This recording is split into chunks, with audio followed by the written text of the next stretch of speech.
రాజధాని అమరావతిలో deep technology iconic భవనం నిర్మించాలని రాష్ట్ర ప్రభుత్వం సంకల్పించింది. నూతన ఐటీ పాలసీపై సమీక్షించిన సీఎం ఈ మేరకు చర్యలు తీసుకోవాలని అధికారులను ఆదేశించారు. 2029 నాటికి రాష్ట్రంలో 5 లక్షల ఐటీ వర్క్ స్టేషన్లు అందుబాటులోకి తేవాలన్నారు. ప్రతి నెల ఐటీ రంగంలో కొత్త ఉద్యోగాలు కల్పించడమే లక్ష్యంగా పనిచేయాలని నిర్దేశించారు. నూతన ఐటీ పాలసీపై ముఖ్యమంత్రి చంద్రబాబు సమీక్ష నిర్వహించారు. రాజధాని అమరావతిలో డీప్ టెక్నాలజీ ఐకానిక్ భవనం నిర్మించాలన్న సీఎం ప్రతిపాదనలు సిద్ధం చేయాలని అధికారులను ఆదేశించారు. డీప్ టెక్నాలజీ, ఆర్టిఫిషియల్ ఇంటెలిజెన్స్ వంటి కొత్త టెక్నాలజీలపైనే యువత భవిష్యత్ ఆధారపడి ఉంటుందన్నారు. హైదరాబాద్లో ఐటీని ప్రమోట్ చేసేందుకు హైటెక్ సిటీ నిర్మించామని, ప్రస్తుతం ఉన్న అవకాశాలను అందిపుచ్చుకునే దిశగా డీప్ టెక్నాలజీ ఐకానిక్ భవనం ఉండాలని సీఎం అన్నారు. ఐటీ సంస్థలు, డెవలపర్లకు ఇవ్వాల్సిన ప్రోత్సాహంపై అధికారులతో చర్చించారు.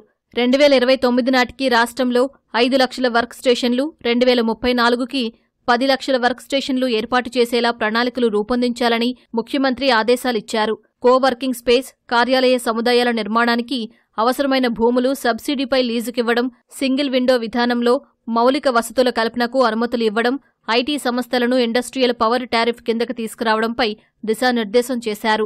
స్టార్టప్ పాలసీలో భాగంగా ఎస్సీ, ఎస్టీ, బీసీ, మైనారిటీలు, మహిళలకు 25 లక్షల వరకు సీడ్ ఫండింగ్ ఇచ్చేలా ప్లాన్ చేయాలన్నారు.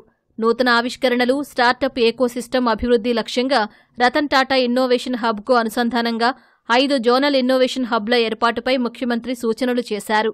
అమరావతిలో ఉండే రతన్ టాటా ఇన్నోవేషన్ హబ్ మధ్య ఆంధ్ర, రాయలసీమ, దక్షిణాంధ్ర, గోదావరి, ఉత్తరాంధ్ర ప్రాంతాల్లో ఉండే జోనల్ హబ్లకు కేంద్రంగా పనిచేయాలన్నారు. 5 జోనల్ హబ్లను దేశంలోని 25 ఐఐటీలతో అనుసంధానం చెయ్యాలన్నారు.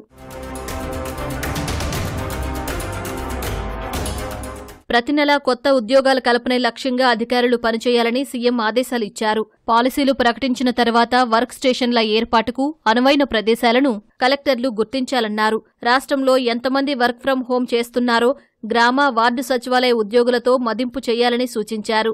వర్క్ స్టేషన్లకొచ్చి పనిచేసుకునే వారికి భవిష్యత్ అవసరాలకు తగినట్లు నైపుణ్యాలు కల్పించాలన్నారు.